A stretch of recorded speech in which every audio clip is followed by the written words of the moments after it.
하나님 아버지, 우리 주 예수 그리스도로부터 오는 은혜와 평강이 이 자리에 계신 여러분과 함께 하시길 주님의 이름으로 축원합니다. 오늘 교회력 복음서 말씀은 요한복음 2장에 나와 있는 가나의 혼인잔치, 예수님의 첫 번째 이적의 말씀이죠. 근데 오늘 설교는 그 내용으로 하지 않고 고린도전서 말씀으로 함께 사도 서간문으로 읽은 고린도전서 12장의 말씀을 가지고 함께 나눠보려고 합니다. 이 질문으로 한번 시작을 하면 가장 좋을 것 같아요.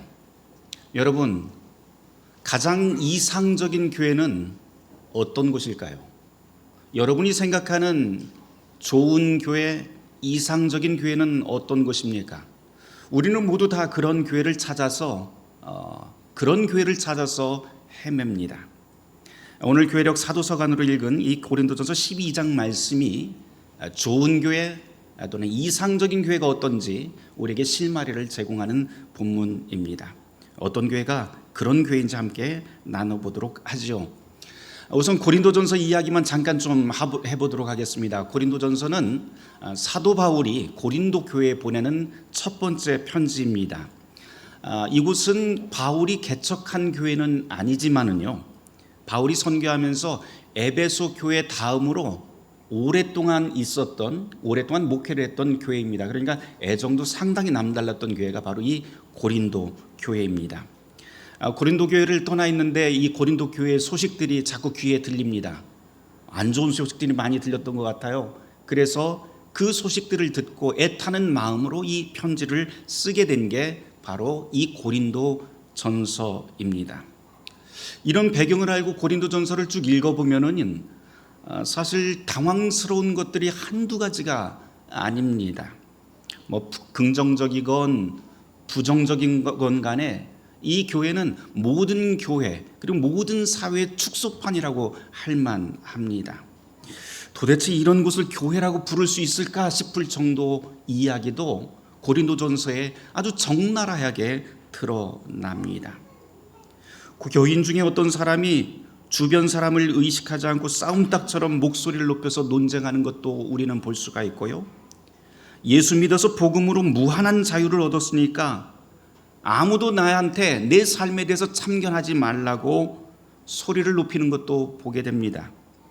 어떤 사람은 이제 막 교인이 된 사람들 앞에서 이방 신전에서 사용한 제사 음식을 거리낌 없이 먹습니다. 그러면서 이것이야말로 복음의 자유다라고 호방하게 말합니다. 어떤 여자들은 회당에서 머리에 수건을 쓰고 조용히 있는 그건 구시대적인 것이니 그럴 필요 없다고도 말을 합니다. 그뿐 아니에요. 교회에서 모여서 함께 예배드리고 그 다음에 음식을 나누는 주의 만찬 시간이 있는데 주의 만찬 시간에 시끄러운 소리가 끊이지는 않습니다. 그리스도 안에서 서로 배려하는 식탁 공동체가 되자면서 각자 다들 집에서 음식을 가져와서 함께 펼쳐놓았더니 한쪽에서는 부자들이 자기들 가져온 음식 앞에 다들 둘러 앉아서 너무 많이 먹고 너무 많이 마셔서 고주망태가 되도록 취해 주절거리고, 또 다른 한쪽에서는 가난한 사람들이 가져온 음식이 없다 보니 손가락만 빨다 꼬르륵 소리 내면서 집에 돌아가는 사람들이 생겨납니다. 교회 식탁에서조차도 부자와 가난한 사람들이 극명하게 갈립니다. 더 심각한 일도 이 고린도전서에서 나오고 있어요. 어떤 남자 교인이 계모와 잠자리를 같이 했다는 소문도 들립니다. 또 성적으로 부도덕한 요상한 소리도 들립니다.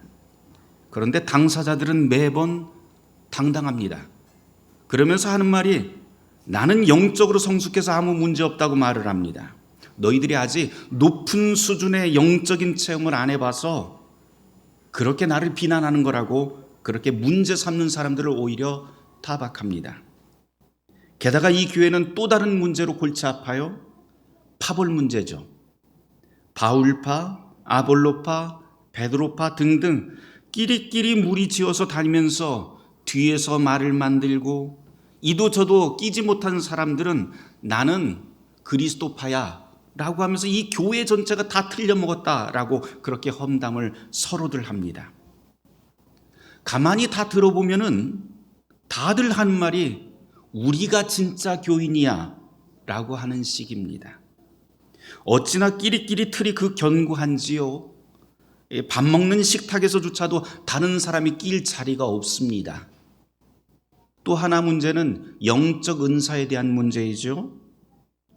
은사에도 신령한 것과 저급한 게 있어서 제대로 성령 체험해보지 않았으면 말도 꺼내지 말라고 합니다.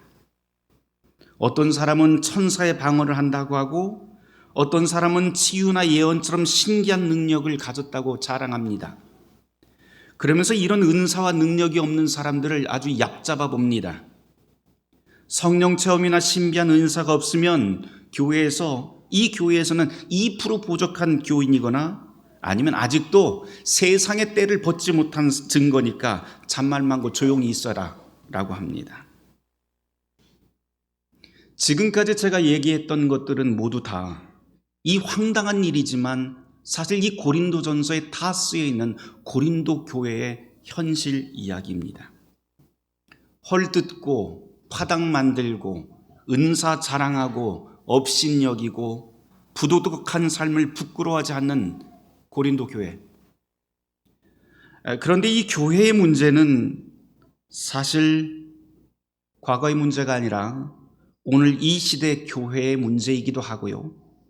오늘 한국 사회 곳곳에서 만나게 된 어렵지 않게 만나는 모든 문제들의 축소판이기도 합니다. 오늘 한국 사회에서는 법과 질서라고 하는 최소한의 사회적 규약마저도 그 선을 너무 쉽게 넘어버립니다. 상식이라고 하는 말이 있죠. 상식이라고 하는 말은 영어로는 common sense라고 이야기를 하는데요. 공동의 감각이라고 하는 뜻입니다. 함께 살아가는 사람들이 같은 감각을 가지고 무엇이 선하고 무엇이 악한지, 무엇이 옳은지, 무엇이 그른지에 대한 공통적인 감각을 상식, common sense라고 이야기를 합니다. 그런데 오늘의 사회는 이런 상식을 쉽게 넘어버렸습니다. 나만 옳다고 하는 생각에 내란도 당당하고요. 파벌을 만들고 법원 담장을 넘어서 폭동으로 변하는 것을 아무렇지도 않게 하는 모습들을 우리는 최근에 그리고 오늘 새벽에 보았습니다. 상식을 뛰어넘을 수 있는 일들, 상상할 수 없는 일들이 지금 우리 가까운 곳에서 계속해서 벌어집니다. 사회는 아무리 그래도 교회만큼은 그렇지 않아야겠지라고 생각을 했는데 오히려 뉴스나 이런 데를 보면 그곳에서 오히려 할렐루야 아멘 소리가 굉음처럼 주문처럼 터져나오고 찬송가가 거기서 나오는 걸 보면 부끄럽습니다. 혹자는 고린도 교회부터 시작해서 수천 년이 지나도 변함없는 이 교회의 모습을 보면서 교회는 원래 가망 없는 곳이라고 그렇게 뼈 아프게 말하기도 합니다. 교회는 망해야 정신 차린다고 그렇게 말입니다. 그런데 성경을 보면서 그 반대의 결론도 가능하다고 하는 것을 저는 보게 됩니다. 엉망이었던 이 고린도 교회를 보세요. 이렇게 엉망이었던 고린도 교회에도 사도 바울은 해결책을 제시합니다. 그렇게 성경에 그 해결책이 제시되었다면 오늘 이 시대에 문제 많은 우리의 교회도 이 시대에도 가망이 있다고 하는 소리입니다. 그것이 바로 우리가 이 고린도전서와 성경을 함께 묵상하고 나누는 이유가 됩니다. 오늘 말씀으로 들어가 보죠. 고린도전서 12장을 우리가 함께 읽었습니다. 1절에서부터 3절까지 보면 바울이 이 문제 많은 이 교회 교인들에게 감정적으로 화를 내거나 비난하거나 모욕하지 않고 매우 부드럽지만 단호한 어조로 이렇게 말합니다. 신령한 것에 대해서 우리가 바르게 알아야 됩니다. 라고 말입니다. 바른 이해가 있어야 된다는 것이죠. 그러면서 성령으로부터 나오는 다양한 은사들을 쭉 나열하기 시작을 합니다. 은사라고 하는 말 교회에서 많이 쓰는데요. 쉽게 이야기하면 선물이라고 하는 뜻입니다. 어떤 은사가 고린도 교회에 있는지 여러분들이 8절부터 한번 보세요. 거기에 보면 지혜롭게 말하기, 지식 있게 말하기, 치유의 은사, 능력 행함, 예언, 옳고 그름을 판별하는 영분별의 은사, 방언과 통변 등등. 이 나열하는 것을 또 유심히 보면은요, 특이한 것은 뒤로 갈수록 예사롭지 않은 은사들이 자꾸 뒤로 나온다는 점입니다.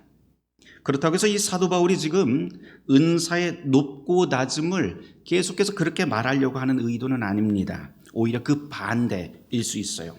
신비한 능력을 뒤로 놓으면서 오히려 신비한 능력이 있다고 자랑하지 말라라고 하는 그런 뜻입니다. 바울이 이렇게 말하는 진짜 의도가 4절부터 7절까지 분명하게 제시가 됩니다. 우리 이 4절부터 7절 말씀을 함께 찾아서 같이 읽어보도록 하죠. 같이 읽습니다. 은사는 여러 가지나 성령은 같고 직분은 여러 가지나 주는 같으며 또 사역은 여러 가지나 모든 것을 모든 사람 가운데서 이루시는 하나님은 같으니 각 사람에게 성령을 나타내심은 유익하게 하려 하심이라. 아멘. 모든 은사는 한 성령에게서 나왔고 교회의 직분과 사역이라고 하는 말은 봉사라고 하는 말이죠. 직분과 사역도 모두 주님을 위한 것이라고 말을 합니다. 그리고 이 모든 은사와 직분들의 목표가 있는데 그것을 바울은 뭐라고 설명을 하냐면 유익하게 하려 하심이다 라고 그렇게 가르칩니다. 다른 말로 해서 덕을 세우기 위함이다 라고 하는 말이 되고요, 현대적인 말로 바꾸면 공동선이라고 그렇게 말을 할 수가 있습니다. 그래서 지금 바울이 교회의 은사의 목표 그리고 교회의 직분의 목표를 다른 말로 바꾸면 교회와 세상의 유익이 되고자 함, 또 은사와 직분의 목표는 교회와 세상의 공동선을 위한 것이다 라고 설명하는 대목이 바로 이 구절입니다. 은사와 직분이 있다면 지금 내 은사와 내 직분이 교회에서 그리고 서로에게 덕이 되고 유익이 되는지 또 공동의 선을 지향하고 있는지 되물어야 합니다. 바울은 여기서 또 하나 더 이 이야기를 하는데요, 3절 말씀 끝머리입니다. 거기에 이렇게 말해요. 또 성령으로 아니하고는 누구든지 예수를 주시라 할 수 없느니라. 무슨 말입니까? 쉽게 말하면 성령의 은사를 받았다고 한다면 그 은사로 내 주님이시라고 하는 것이 드러나지 않으면 안 된다라고 하는 뜻이에요. 목사가 되고 장로와 권사로 세워진 사람들의 말과 행동에서 서로의 덕을 세워주는 일, 세상의 공동의 선을 지향하는 일, 그리고 그 안에서 예수가 내 말과 행동의 주인입니다 라고 하는 게 자연스럽게 나와야 된다라고 하는 뜻입니다. 예언의 능력과 치유의 능력, 천사의 방언을 능수능란하게 할 수 있어도 우리의 말과 행동에서 죽기까지 당신의 생명을 내어주신 그 예수가 주인으로 드러나지 않는다면 지금 내가 아무리 신비한 능력을 가지고 있다 하더라도 의심해야만 합니다. 바울은 고린도전서 12장에서 이처럼 이 은사가 풍성한 이 고린도 교회를 향해서 정곡을 찌릅니다. 과연 모두의 덕을 위해서 교회와 세상을 위한 그런 교회인가? 라고 묻습니다. 오늘 우리의 교회는 어떤가요? 그리고 사회 속에서 그리스도인이라고 하는 우리의 삶은 어떤가요? 제가 요즘 성경을 아주 새롭게 읽고 있습니다. 어제 전도사님들하고 그 이야기를 좀 길게 좀 나눴는데요, 제가 소위 이야기해서 회개하면서 오늘 요즘 성경을 읽고 있어요. 이전에 저는 성경을 그냥 책으로 읽었습니다. 성경은 하나의 책이었어요. 신학 지식이 가득한 그런 지식의 보고를 읽으면서 늘 이야 대단하다, 경이롭다 하면서 그렇게 성경을 읽어왔습니다. 어쩌면 이렇게 문학적으로 탁월한 표현들이 이렇게 있을 수 있지? 어쩌면 이렇게 은밀하게 의미를 숨겨놓을 수가 있지? 어쩌면 이렇게 놀라운 시선으로 역사와 사건을 바라볼 수 있을까 등등, 그런 시선으로 저는 성경을 읽어왔습니다.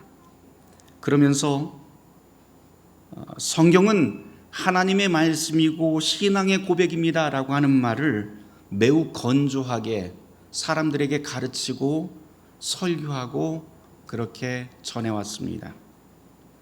성경만 아니라 제가 루터교의 목사이자 신학자로서 신학과 역사를 가르칠 때도 되도록 많은 정보, 아직까지 알려지지 않은 참신한 지식과 정보들을 전달하려고 최선을 다해왔습니다. 그런데 제가 늘 글과 말로는 그렇게 반복해서 강조했지만 정말 놓친 게 있다고 하는 것을 요즘 뼈저리게 느끼고 있습니다. 성경과 교회의 역사는요, 사실 모두 다 거룩한 체험에서 우러나온 신앙의 기록이라고 하는 점입니다. 아주 간단한 말이고 우리가 다 아는 말이에요. 그런데 요즘 이 간단한 말이 저를 사로잡고 성경을 다시 보게 만들고 있습니다. 성경 66권을 다시 읽어보면요, 모두 다 철저하고도 깊이 있게 하나님을 만나고 하나님을 체험한 사람들이 기록한 신앙의 고백들입니다. 복음서는 말할 것도 없고 오늘 우리가 함께 읽은 이 바울서신도 똑같습니다. 우리가 말하는 소위 거룩한 체험이 없었다면 성경의 한 줄, 성경의 한 단어도 전해지지 않았을 거예요. 루돌프 오토라고 하는 분의 성스러움의 의미라고 하는 책이 있어요. 종교학에서는 고전 중에 고전으로 꼽히고요.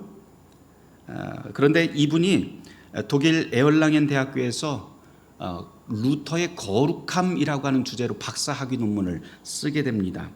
그리고 나서 평생 동안 무엇을 연구를 하시냐면, 거룩함을 체험한다고 한다는데 사람들이 거룩함을 체험한다고 하는데 도대체 그 거룩함이 무엇일까?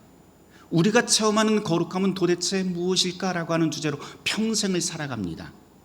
그러면서 나온 책이 바로 이 성스러움의 의미라고 하는 루돌프 오토의 책입니다. 그분은 거룩함이라고 하는 말을 누미노제라고 하는 특별한 용어를 사용을 하면서 설명을 하는데요, 이 말을 종교학으로 말하면 종교 체험이라고도 말을 할 수가 있고, 우리 교회식으로 이야기를 하면 성령 체험이라고 해도 무방합니다. 사람이 가장 깊은 종교적 체험에 이르게 되면은 몇 가지 공통점에 이르게 된다고 그렇게 설명을 해요. 그런 깊은 거룩함의 체험에 이르게 되면요, 제일 먼저 일어나는 일이 뭐냐면 공포와 전율입니다. 압도당해요. 모든 것이 다 정지해버려서 시공간도 여기가 어딘지조차도 분간이 안 되는 순간에 들어간다고 그렇게 설명을 합니다. 여기에서는 선과 악의 구분도 모호해지고요, 내가 지금 하나님을 만난 건지 아니면 귀신을 만난 건지 그런 모호한 순간에 모든 판단이 무의미해지는 그 순간에 들어간다고 말을 합니다. 그런데 이 순간에 압도당하는 그 존재가 너무나도 커서 자기 자신을 어떻게 느끼냐면 먼지처럼 재처럼 너무나도 작고 미약한 존재로 깨닫게 된다고 그렇게 설명을 합니다. 시편이나 성경에 아주 그런 표현들이 굉장히 많이 나오죠. 그리고는 그 사로잡은 존재가 너무나도 압도적이어서 내가 쪼그라들다 못해서 의존할 수밖에 없는 상태로 들어가게 됩니다. 여기까지는요, 성령 체험이나 무당 신내림이나 구분이 없습니다. 모든 종교가 다 이런 체험 다 똑같이 합니다. 그런데 그 다음이 중요해요. 정말 이 체험이 정말 성령에 사로잡힌 체험인지 아니면 귀신이나 이방신에 사로잡힌 것인지 드러나는 건 이때부터예요. 거룩한 영이 아닌 것들이 사로잡으면 공포와 전율로 끝나거나 아니면 정신을 뒤집어버리고 메스꺼운 일들이 사람 속에서부터 시작을 한다고 합니다. 제정신이 아닌 일들이 시작된다든지 아니면 비정상적인 행동들을 시작을 합니다. 때로는 정상으로 돌아온 것 같지만 착하고 유익한 일들에서 멀어진 일들, 증오, 거짓말, 폭력, 자해 같은 증상 같은 것들이 일어난다고 설명을 합니다. 이렇게 사로잡히게 되면 약물 치료도 아무런 효과를 못 보게 됩니다. 그런데 이에 비해서 거룩한 영이 사로잡히는 그 증상들은 조금 다르다고 설명을 해요. 성령도 처음에는 우리를 공포와 전율로 사람을 압도하고 사로잡습니다. 한없이 작아진 나를 거기서 끝내는 게 아니고 이 거룩한 체험은 다른 곳으로 우리를 옮겨 놓는데 경이로움으로 우리를 옮겨 놓는다고 표현을 해요. 그러면서 자유와 평화를 선물합니다. 그 시간이 몇 초가 될 수도 있고요, 아니면 몇 시간, 몇 날로 계속 지속이 될 수도 있습니다. 그 순간을 표현하는 사람들의 그 표현 방법은 매우 다양합니다. 하나가 아니에요. 어떤 사람들은 내가 그 순간에 하나님을 만났다고도 설명을 하고, 또 어떤 사람들은 천사를 만났다고 하고, 또 누군가는 천국에 들어갔다고 그렇게 표현도 합니다. 표현은 다양해요. 그런데 정말 중요한 것은 그 순간의 체험이 세상과 사람들을 완전히 다르게 보게 만든다고 하는 사실이에요. 세상이 완전히 달라 보이기 시작한다는 거죠. 성령은 그 힘으로 새로운 삶, 사람과 세상을 이롭게 만드는 생활을 하도록 힘을 더합니다. 그리고는 이 거룩한 체험은 한 개인으로서 끝나지 않는다는 게 아주 중요해요.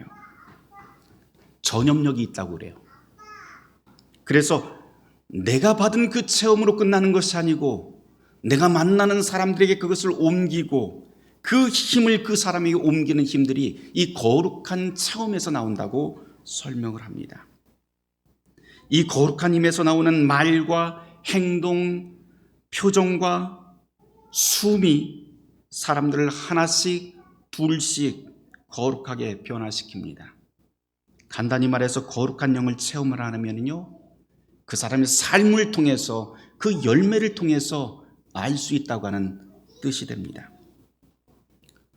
성경을 읽어보면 성경을 기록한 모든 분들이 바로 이런 체험을 통과한 것을 우리는 확인할 수 있게 됩니다. 성경의 기록들은 그래서 이 체험의 열매라고 할 수가 있습니다. 그래서 우리는 성경을 신앙의 고백이라고 그렇게 부르는 것이죠.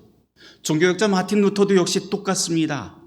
루터는 로마서의 말씀을 묵상하다가 하늘이 열리고 성경의 모든 길이 열리는 신비한 체험을 했다고 자기가 그렇게 고백을 하게 됩니다.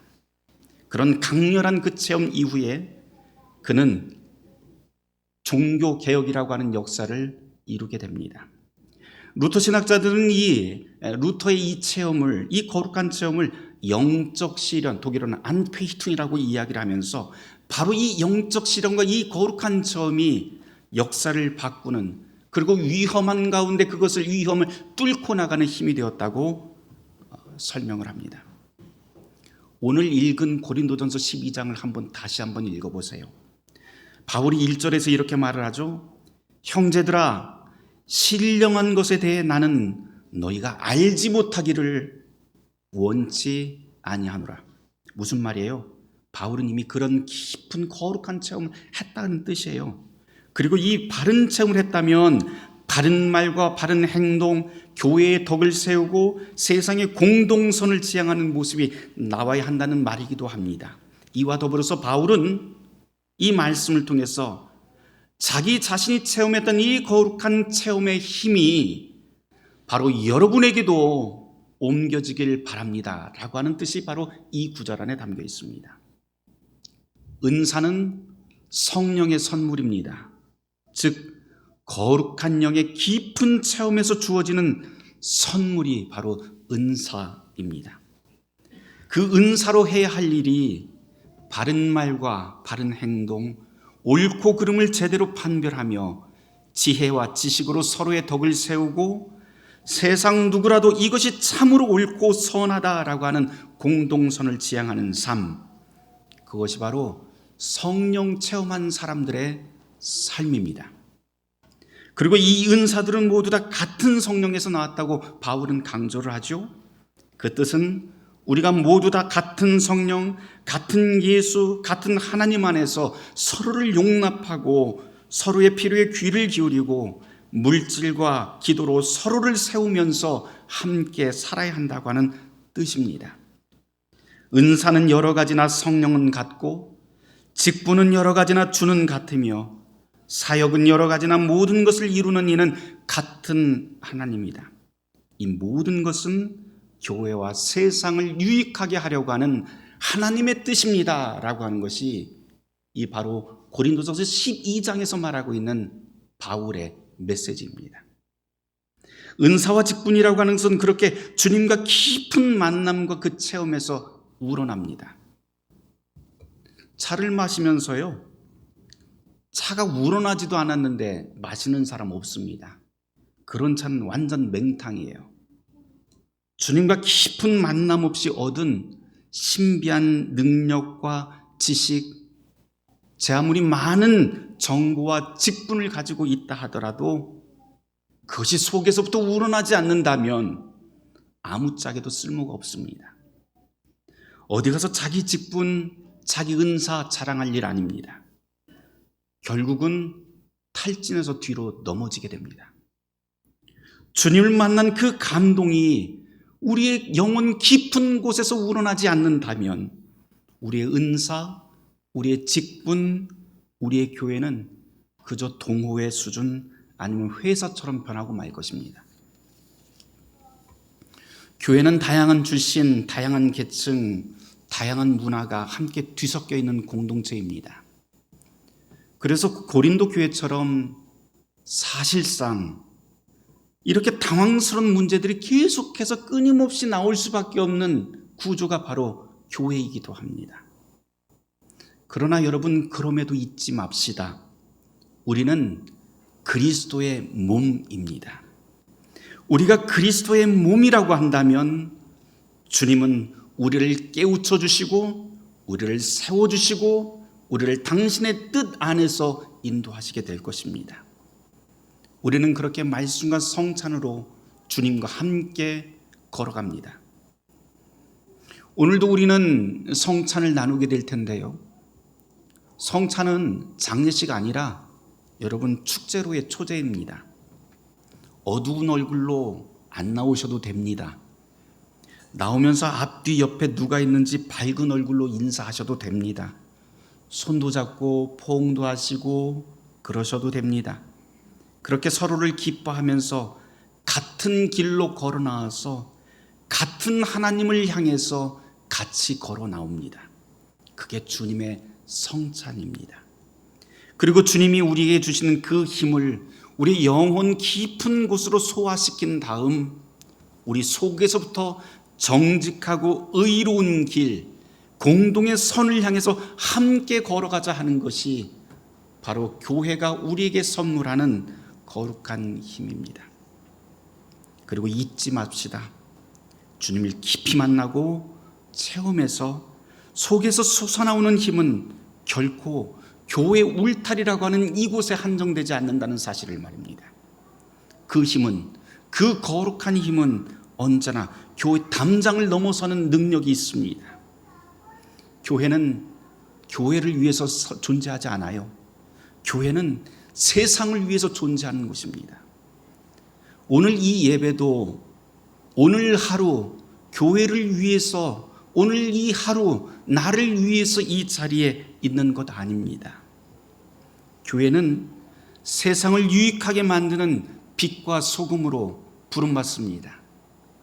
그래서 오늘 하루 주일 예배라고 하는 이 시간도 중요하지만 사실은 오늘 받은 이 말씀과 성찬의 그 힘으로, 그 거룩한 힘으로 나머지 6일을 살아가는 것이 교회 주일 예배의 목표이기도 합니다. 나머지 6일도 다 주님께서 만드셨잖아요. 모두 다 거룩하잖아요. 모든 시간, 모든 삶의 자리가 하나님의 손길 위에 있는 은혜로운 자리 아닙니까? 그러니 누가 보더라도 우리의 일상, 여러분의 그 6일을 신실하고 정의롭게, 누가 보더라도 신뢰 있게 삽시다. 그게 바로 하나님께서 원하시는 길이고요. 여러분이 살아갈 6일의 일상이 바로 믿음, 소망, 사랑이 열매 맺는 과수원이 됩니다. 끝으로 하나만 더 말씀드리고 마치겠습니다. 오늘 공동의회가 있죠. 한 해를 결산하고 새로운 해의 살림을 논의하고 또 사람의 일꾼을 세우게 됩니다. 이 모든 일을 성령 안에서 이루어달라고 우리 함께 기도합시다. 세워지는 직분자들이 성령의 복되고 풍성한 은사가 가득하게 되기를, 그리고 우리의 교회가 깊은 성령의 체험으로 하나님께 감사하며 그 힘으로 세상 속에서 주님의 사랑과 그 기쁨을 나누기를 함께 기도합시다. 바라기는 우리의 교회가 세상에서는 참 흔하지만 흔하지 않은 교회, 거룩한 교회가 되길 주님의 이름으로 축원합니다. 모든 지각에 뛰어난 하나님의 평강이 그리스도 예수 안에서 우리의 마음과 생각을 지키실 것입니다. 아멘. 오늘의 말씀을 놓고 잠시 침묵하며 기도하도록 하겠습니다.